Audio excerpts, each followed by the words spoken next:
Good morning, everybody. I'm Dan Marcus. I am the Chief Scientific Officer at Flywheel.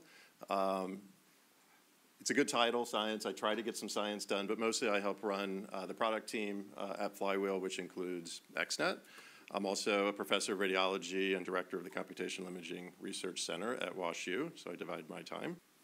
Yeah, I started working on XNAT before it was XNAT. We actually built it as a platform for supporting one of the research labs at WashU, and then we later decided we were going to call it XNAT.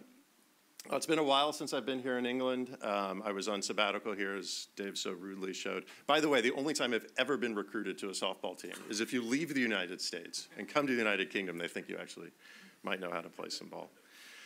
So it's been a while since I've been here. Anybody want to grab a lunch? I love Nando's, so hopefully we'll have a chance to get there. As Dave said, the workshops have been going now since 2010. I am wearing my original 2010 Green Ringer t-shirt. We've changed a lot in that time. We spent most of that first workshop just teaching people how to install and build XNAT. You actually had I think it was 2 full days of just like how to get the source code, how to build it, how to customize it, and that took literally several days. Now, hopefully we can think of the installation part largely being solved, so we won't be spending a lot of time on that this week, but and getting to focus more on how to actually use kind of the full power of XNAT. Here's Rick and me hanging out and grabbing beers in Munich. So that was, what year was that, 2012? Yeah. Not a lot of evidence of what we actually presented in Munich. Was anybody else at the Munich workshop? Yeah, so not surprising. Yeah, it may have just been the two of us hanging out drinking beers. We had a lot of fun, though. Rotterdam was a blast. I think that was the first workshop where I felt like we really got in the hackathon sessions. We were getting really cool stuff done. And so we've really focused this week on those hackathons being able to be a time to create new stuff, get new ideas of what XNAT can do now, but what we can do with it in the future. So I hope everybody will really dig in those hackathon days. It's always just so much fun to get to see the ideas of what people have that they're thinking about doing with XNAT. So I encourage you to come up to me, come up to any of the folks in the XNAT team with your ideas of things you might do. I think XNAT Pi, Hakeem was invented at one of these workshops. We start coming up with ideas of cool things that's missing in the XNAT community now. I will say, like, to me, the most important thing that can happen at one of these workshops is that you meet enough people that when you leave here, you know you've got a community of people who know XNAT, that you can call them up, you can email them, you can find out ways to be supported outside of just the workshop time. Yeah, last year's workshop doing the virtual thing I thought was very cool. Going up to it, I was actually telling everybody we should cancel. Virtual workshops just totally suck. People sleep through them. But we used this spatial chat thing, which was actually very cool. Everybody's able to actually kind of get together and kind of participate, even though it was a virtual thing. But definitely not the same as being here in person. I met a lot of you guys virtually at that workshop, but it'll be great to meet you physically here today. A few things on themes of what I want to kind of get across here. Continuity, when you start an open source project, you kind of have no idea where it's going to go. You kind of have an idea, this is useful to me, maybe it's useful to other folks out in the world. We started in 2002, 2003, something like that. So it's been literally 20 years. So the idea of being able to have an open source project that's supported, used by the community over a 20-year stretch is, it's not something I set out to do, but it's amazing to see. And it's amazing to see continuity in what we were trying to accomplish and in the people who are working to build it. But also at the same time, how that evolves and what technically it evolves into, what the end goals of it are, and the objectives, how those evolve over time. So I'll talk a bit about that. And then also, how do we sustain a project over 20 years and beyond? So this was a figure that Will created for me back, when was that, Will? 2009? I think it was even earlier than that, because I pulled it from a 2005 talk. So it was at least since 2005. this was what we thought XNAT should do, that it should support a scientific workflow from the time of data collection all the way through sharing it out, that data with the world. And this has been the driving objective of what we're trying to do with XNAT since those first days and what we continue to try to do. So I've literally made this figure for me back almost 20 years ago, and I still use it in almost every talk that I give. But at the same time, when you think about the evolution, those first data sets that we were dealing with, they were like 100 subjects. And we were like, how the hell are we going to manage 100 subjects worth of data? Like, we got to build some kind of system for it. Now we're literally building systems that are attaching to packs that have 20 million exams in them, using the same software, but evolving it over these 20 years. And then when we think about how to sustain that, sustaining XNAT's been a grind for 20 years, honestly, like writing grants constantly, finding ways to slip in a little development here, a little bit of development there. So one of the ways we're approaching sustainment now is through a real commercial open source endeavor that has included merging the WashU team with the radiologics group that was spun out of my lab into Flywheel, which is a company with very similar DNA as XNAT and radiologics, a very similar way of thinking, and very similar sort of ambitions, but thinking we can do this, what we're doing individually, doing it more at bigger scale, having bigger impact together. So I'll talk a bit about how Flywheel will be maintaining XNAT and sustaining it into the future. All right, stepping back to those first years of XNAT, it was actually built for the Alzheimer's Center at WashU.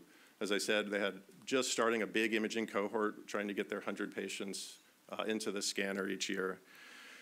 And this was kind of pre-DICOM, so you actually had to like take a CD or something with you to the modality, and it was getting awkward having all of our research techs with these CDs, so we started FTPing the data around, which we thought was a major evolutionary step. But then the data was just sort of landing somewhere in a computer in the lab. And we decided, Randy Buckner was running the imaging core, that we really needed some sort of scripts that once it got FTP'd over, that we could take that data and put it somewhere and make sure it got into the right place. But at the same time, I thought, well, it'd be cool if this was a web app and we can interact with the data through a browser. So we built that thing. I created it. Randy liked the idea that he could just go to his browser and wherever he was and show his data to people. We called that the CNDA, the Central Neuroimaging Data Archive. Seemed to capture things well, right? Like it's essential. It was neuroimaging. We had some data and we were going to archive it. So it's the CNDA. Randy had a Howard Hughes Medical Institute fellowship at the time, and he had just some discretionary funds through that he pointed at the CNDA and said, let's turn this into something more than just the CNDA. Let's make this a thing that others can use. And that's kind of where XNAT was born, the idea that what we're building here is useful here. It's probably useful elsewhere, so let's open source it, share it with the world. Those funds allowed us to hire Tim Olson, Mahana Ramaratnam, who's not here today, but still with the XNAT team. And then Kevin Archie. So we had this core group here, you can see. Amazing, all four of us, 20 years later, are still working on XNAT every day. So I think it took about, 6 months of Tim cleaning up my code to make it something that we could comfortably share with the world. We have a little pride in, so we shared it soon after.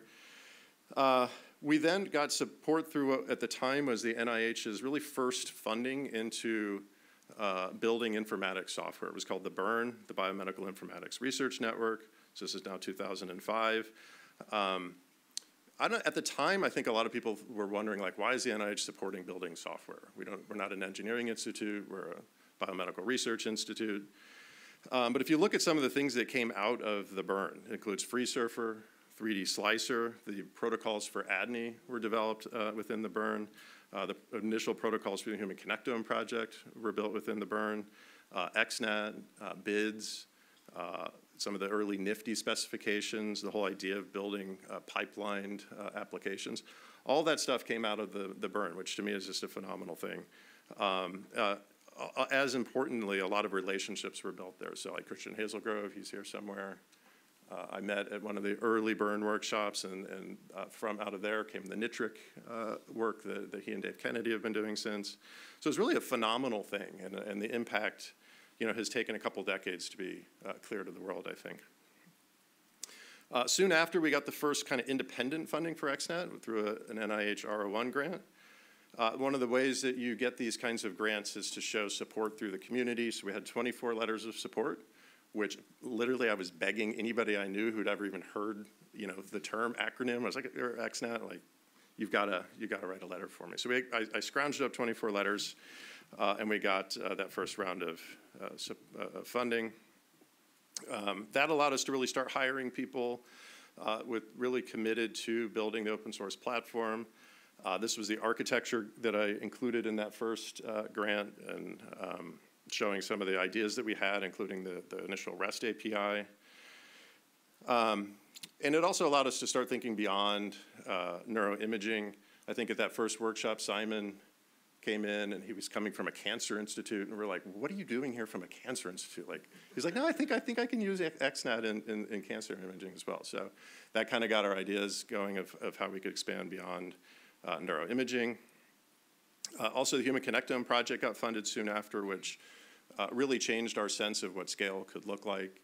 We were going to be scanning 1,000 people, but they were going to be sitting in the scanner for hours over a couple of days.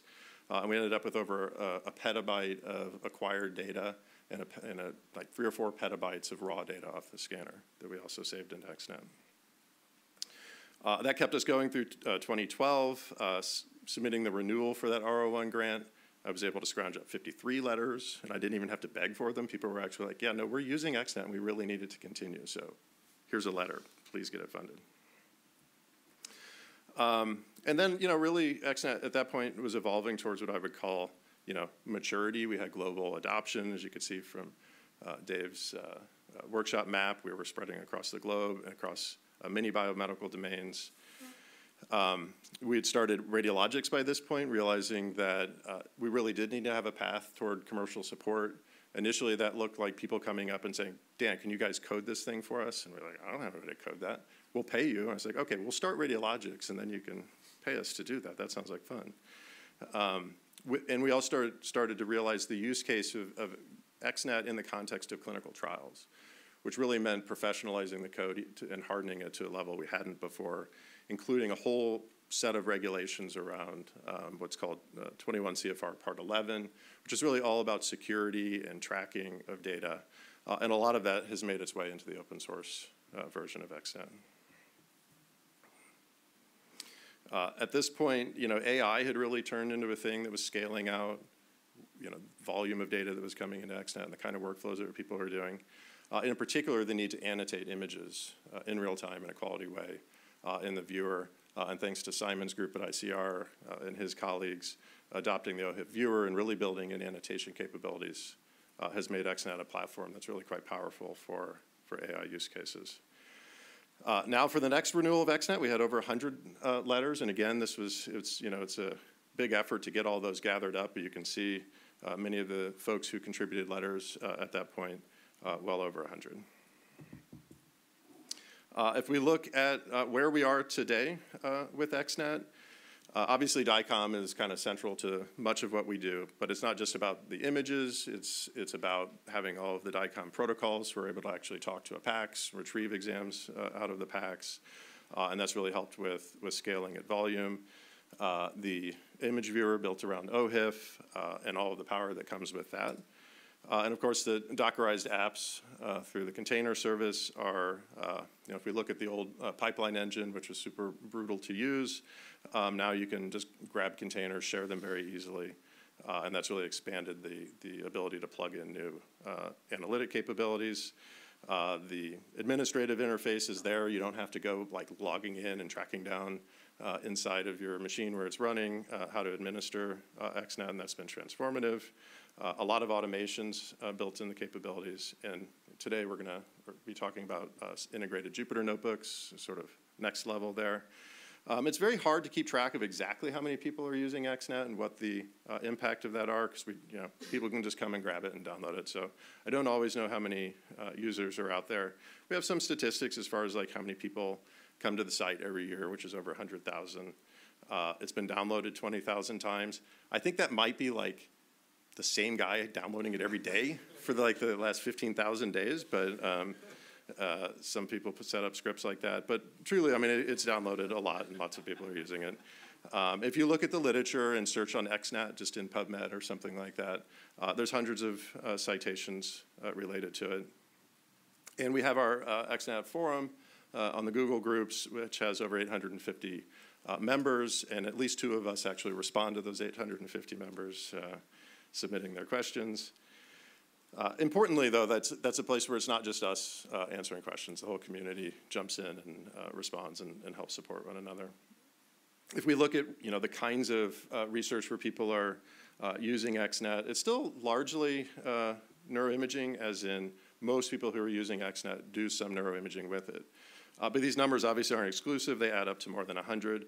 So many groups use it for many different kinds of domains: cancer, cardiovascular, whole body, and a whole other wide range of uses. And if you look at the number of years of service, is very much reflected by who's here today. People who've been coming to the workshop since 2010. There's people who've clearly been using XNAT for over a decade, but also lots and lots of folks who are just getting started with it over the last year or so. So we definitely welcome those of you who are new to the community. Come get to know us, and let's hear about how you're using XNAT. And this is a bit of a jazzed up version of that initial workflow. Largely the same thing, though. Ingesting data, doing that in careful ways where you can curate it, annotate it, do computing through what used to be pipelines and now container service, soon to be notebooks, do that analysis, and then publish both your analytic results, but also hopefully your data out to the community. So you can see, almost identical, right? Looking at the XNAT team today, these are the folks who are here. So as I kind of call you out, maybe you can just raise your hand. Kate Alpert. There's Kate. Kate leads the overall development group and all of where we're heading with the product. Tim Olson, my original architect, been my left-hand guy since the very beginning. James Dixon works a lot on our clinical applications and facing into the hospital information systems. John Flavin, not here yet, but has done a lot of work on the container service. Will be here on Tuesday or Wednesday, joining the group. Rick Herrick did a ton of work to transform all of the unwieldy XNAT code into a much more usable and supportable, maintainable code base today. Will Horton, there's Will. He's our AV guy, plays the upright bass, many other instruments, and has done a lot of the work to organize and document XNAT, as you guys can see that today. XNAT Academy is his creation, so a lot of useful stuff there. All these folks are at Flywheel now, so many of them started in my lab or at Radiologics, now consolidated within Flywheel. I myself, they're in the middle, in both at WashU half my time and at Flywheel half my time, which is an interesting way to divide things up. It turns out if you have 2 half-time jobs, nobody thinks that's different than having 2 full-time jobs, so that's always fun. Matt Kelsey, are you here? Where's Matt? Oh, there's Matt. So Matt is at WashU, does a lot of the work on the container service, integrations of different capabilities into XNAT, and happily is still in the lab helping to support a lot of the science we're doing there. Andy Lassiter, also there in the lab, has been doing a lot of the notebook work with me and a lot of the preclinical imaging work that we're supporting. And Andy, I'm going to get a headshot of you today so you don't have to look like... Is it? You do not have an online presence, dude. You're mostly incognito. But that's just the folks who are here. The actual full kind of XNAT community at Flywheel is much larger. Many common faces that you may have seen before. Charlie Moore, if you're ever on our discussion group, provides absolutely the very best support that you will get. He knows nooks and crannies of XNAT. Those of us who wrote it don't even remember. Mohana Ramaratnam here, been with the team forever. Michael Heilman was in the lab and joined Flywheel recently. So really a lot of folks who've been around the XNAT community for a long time, including Kevin Archie right here, who literally is starting tomorrow. He's kind of wandered from the flock for the past 7 or 8 years, but back with the flock starting tomorrow. So we could not be more thrilled about that. But also there's all kinds of new faces here as well. The team continues to grow. We bring in a lot of different expertise that we haven't had before. Roger Chilla, for example, has been in the image viewer development realm for over 2 decades and has built all kinds of powerful visualization capabilities. Just thrilled to have him on the team. Aaron Mintz is a board-certified radiologist and medical director at Flywheel. So we have the actual, real clinical input into how we're building a lot of the functionality. So just a very broad, capable team through coding all the way through quality control and testing. Also with us today here physically, several other folks from the Flywheel organization. Gunnar Schaefer, our founder and CTO at Flywheel, and not his first XNAT workshop, which is actually very cool. So Gunnar and I have known each other. Gunnar and I have known each other for many years and have found the commonalities in the Flywheel platform, the XNAT platform, to be both striking and a real opportunity for us to be partnered. Justin Ellert will be joining, I think, on Wednesday. Senior Director of Engineering, knows both the XNAT code increasingly well and the Flywheel code deep in its core. There's Amina Chibira. She oversees sales and support here in Europe, so if you are interested in talking about Flywheel opportunities and Flywheel products, she's a great person to go and chat with. And then Quinn. Yes. See, she's already selling. I love it. Quinn Proffer. So Quinn is overseeing the Flywheel user community and user group. So he's learning how to run a workshop here. So if everybody can just behave themselves and show like what a civil organization at a workshop can be, he'll be learning from us. But also just largely supports our customers and is a great guy to get to know in the Flywheel group. All right, so turning a little bit to some of the, kind of how XNAT has evolved over the years. Yeah, this is a screenshot from that first workshop. I think just this single slide, we spent about 3 hours on how to just, run the setup shell script. It was very much a manual process, including actually building the code. So there was no application. You had to go get the source code and build from there. To today, installation, is about, has a number of ways you can do it on the cloud. You can still get the source code. You can get this to the WAR file. This is an example of using Gradle and the Docker Compose capabilities. So you can really be running XNAT very, very quickly. I don't want to say installation is like a solved problem, right? Like there's always has its challenges, but like I said, we're not going to be spending a lot of time on it at the workshop here this week. Here's the first viewer that I built. This was built on ImageJ. Does anybody use ImageJ still? Yeah. I think ImageJ is just the coolest application in the world. Like, I was not a coder, and I could take ImageJ back in the day, this is going back 20 years ago, and come up with a browser-based viewer built on Java. It was an applet, which was kind of sucky. Everybody remembers how painful it was to run applets and all the permission errors.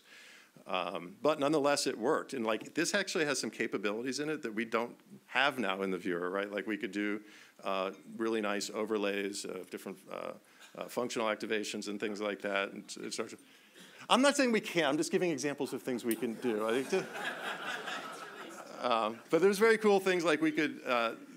We were taking the free surfer segmentations and overlaying them into renderings, and this was stuff people weren't doing back in 2005. So thought it was very cool. But Java applets truly did suck. The OHIF viewer being truly a native browser-based viewer with full annotation capabilities in it, including working more and more with the Monai and Clara group to have AI-assisted annotation. This is really transformative in the way folks can work with data online. The interfaces we started, here's again from the 2010 workshop. We were talking about how we had these SOAP interfaces. Everybody remembers SOAP web services, a little brutal. But they were an improvement over the original scripts we had, all the arcget and arcput, which were basically just a bunch of bash scripts. And we had what we thought was kind of a novel insight back in 2010 of setting up RESTful interfaces. I don't want to say we were like the first RESTful interface out there, but certainly one of the first biomedical applications to be adopting REST. And I think that the REST interface was really transformative in when we started building an open source platform, what I thought people would come in, download the source code, and do a whole bunch of coding like in the source code. It turns out if you have like 500,000 lines of source code that's kind of spaghetti code, like people are not going to get in there and contribute to it a whole lot. And if they do, like who the hell knows what they did. So we didn't get a lot of contributions to the core code, but when we made the API available in a way that people could easily code against it, it was really transformative in how people could code new functionality around XNAT. Including XNAT Pi and a couple of other Python-related SDKs. Keem is here this week, and we'll be talking more about kind of where XNAT Pi is heading. So if you look at the number of XNAT-related applications that are using XNAT Pi, it's really an impressive accomplishment. On the compute side, we had the initial pipeline engine. You had to set up these XML documents to sort of define how all the structure of these things and all these resources. And it did work. It was a little painful though, because there was little connection between the applications that you were trying to make sure you were running in one of these pipelines, and then it was that software was actually installed in the place where the pipelines were running. So a very disconnected sort of thing. But still, we were able to scale out the kinds of automated computation that people were doing on the platform. But really, the container service changed a ton, and the availability of containerized applications meant that you could actually make sure that the right application, the right software was built into the machine you were going to run it on. It was the right version. If you wanted a new version, you could just easily create a new container and have two versions of the same application runnable in the same environment. So truly transformative. Kevin, I remember approaching me and saying, there's this Docker thing that's out there. I think it could be pretty cool. I was like, yeah, absolutely. We're doing Docker. That sounds awesome. I'm going to write it into the next grant. And I wrote that grant, and it wasn't funded because the reviewers said, we have no idea what this Docker thing is, and it seems like an insane thing to be doing. The next year I submitted it, I guess it was a year and a half later, and they were like, Docker's totally passé, everybody's doing it, we're not going to give you a grant for that. So like the way Docker really transformed like how people thought about doing biomedical computation went from like a non-existent thing to the right way to do stuff very quickly, thanks to Kevin and John Flavin and Matt for continuing development there. Jupyter Notebooks, I think we actually have been a little behind on. Like, I think a lot of people have been using them, even in the context of XNAT data through Python interfaces, but not in a nicely integrated way into XNAT. And it's been a frustration to me that we don't have a way to easily and quickly code scripted capabilities in ways that are dynamic, interactive, and have fast access to the data that's hosted in XNAT. So I think notebooks are going to be really transformative yet again in how we think about doing computation on XNAT. Andy Lassiter has been doing a ton of work on that, and we'll be presenting on it tomorrow. Not yet released, so this is very much kind of still in beta, so it'll be really a good time to get your folks' input on how notebooks can be really impactful in XNAT. On the customization side, the X in XNAT stands for extensible, so we really did think from the very beginning how important it is. Like, we don't know everything people might do with XNAT, so let's make it a thing that people can continue to build around. So Tim had a lot of the initial insights in how to structure things to be able to be extensible initially through these extensions on the XML schema infrastructure. So this is showing very much how to take an image assessor and create a radiology read data type within it. It was amazing what XNAT would then go and do with one of these documents where you just say, hey, I want to have a radiology report, and suddenly you have the database structures for it, the web interfaces to enter that content and to visualize it. So it's very cool that we could do this, and there's literally hundreds of these data types out there now. This thing on the right is what's called what do we call these? Display docs, yeah. So if you want to actually get XNAT to show something different, you get to write all of this XML, and it'll do it for you only a few hours later. Sorry. What we're going to be talking about a little bit this week is kind of next level of how to customize XNAT through just custom forms. So you can create these in real time through a real interface. Kate's been working a ton on that, and Mahana and others. And we'll be talking more about that later today. We get to hear about that? A little bit. All right, right on. So continuing to evolve how we think about customization. And I think, as we go forward, through the APIs and stuff, customization can also come in the form of external applications that interface with XNAT. So here's the XNAT uploader, which was really just a standalone application. Allows you to customize how you think about getting data into XNAT. The other thing here on the right, we call XNAT DX, which is effectively its own standalone interface into all the XNAT capabilities, run as a browser app. So this one's focused on what a clinical workflow, kind of a clinician-facing view of XNAT could look like. So I think going forward, a lot more of these kinds of apps will be how we think about customizing on XNAT. All right, so pivoting a little bit to kind of some of the sustainment questions and how we think about XNAT over the long term, I do want to talk a little bit about Flywheel. As I said, Gunnar, co-founder of Flywheel with Brian Wandel.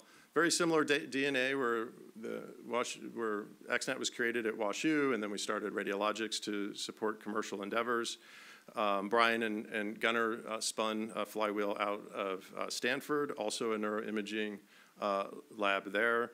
Very similar kinds of goals of supporting neuroimaging workflows and really making sure that data was collected well, QC'd, curated, and shared with the world.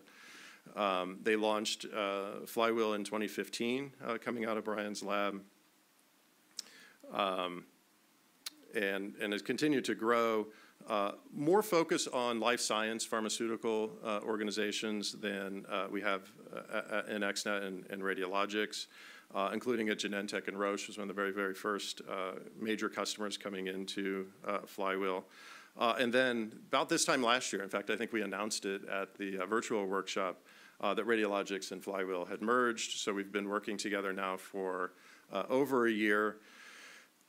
And with amazing results, I think, like the full Radiologics team, all 18 of us are now at Flywheel. We all come over and are happily ensconced there and continuing to develop with the Flywheel broader organization. This is what we call Flywheel Enterprise, which is sort of the analogous application to XNAT. Has many of the same kinds of functionality as far as kind of project-based data management. The viewer built into Flywheel is also based on OHIF.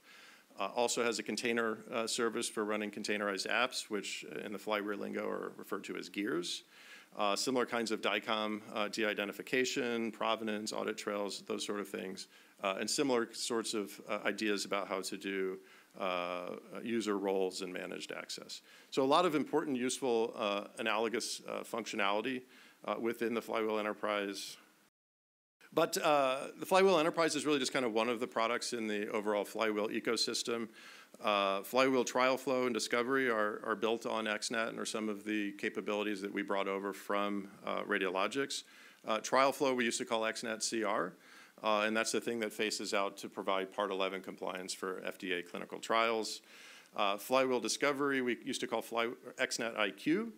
And is the version of XNAT that sits very close to the clinical information systems, to the PACS, to the EMR, and extracts data at scale from those systems. So if you want to get 20 million exams out of your PACS, discovery is the capability to do that. And then we're building the interfaces now to easily move data back and forth between XNAT things like trial flow and discovery and Flywheel Enterprise. Yeah, so Flywheel discovery, I guess I was going to highlight that this is the thing for getting data at scale out of your PACS and your EMR. Another thing we're working on, we call Flywheel Exchange, which is a way to federate data sets from all the different XNAT and Flywheel sites that might want to collaborate with one another, to share data publicly, and to work in private collaborations.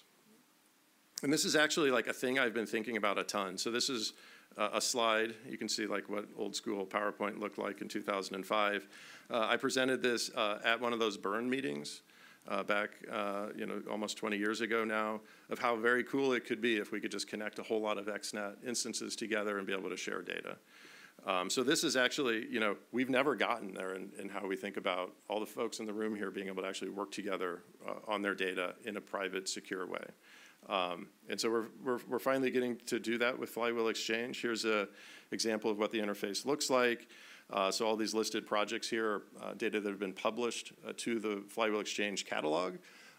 in various security levels ranging from fully private to fully open, and users can come in, discover the availability of those data sets, request access to them, and add them to a federated data project.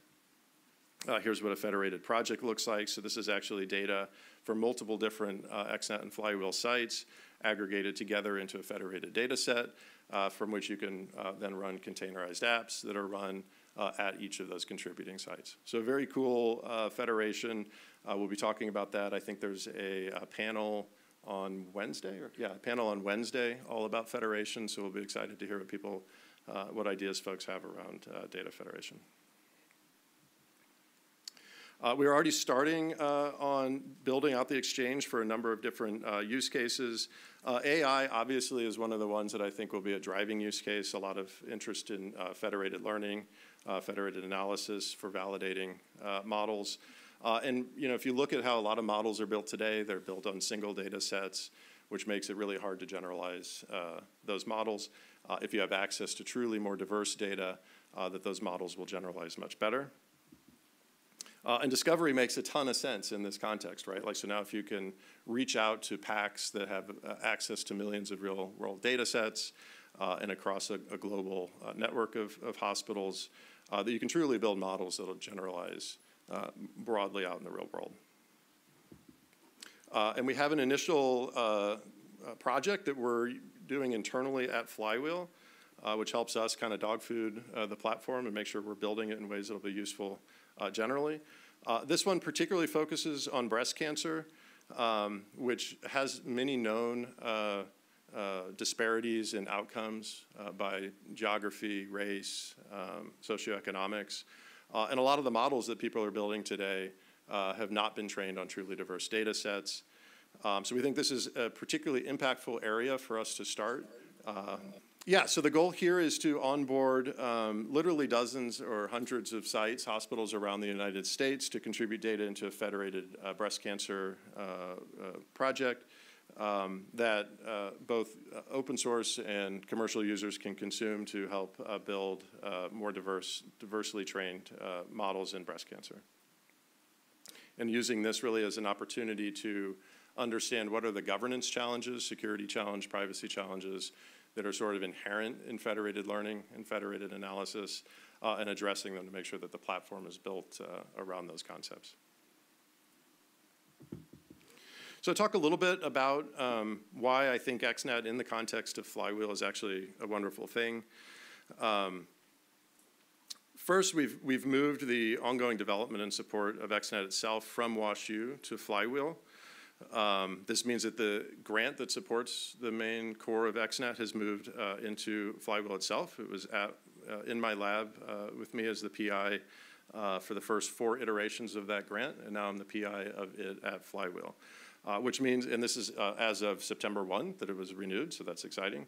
But it ensures that we have 4 years of ongoing federal grant support, which is super awesome. It also means that a lot of the core development has been able to move into Flywheel. For the past 7 or 8 years, the commercial development around XNAT has been separate from the development of the open source effort, which has made it really hard, actually, from the commercial side to contribute effectively into the broader open source. There was a firewall that was just insisted on by the WashU organization to keep risk of conflicts of interest in control. And now, without having to have that firewall, we can really contribute in a much more coherent way across the commercial effort and the open source effort, which is really very much to the benefit of the open source platform.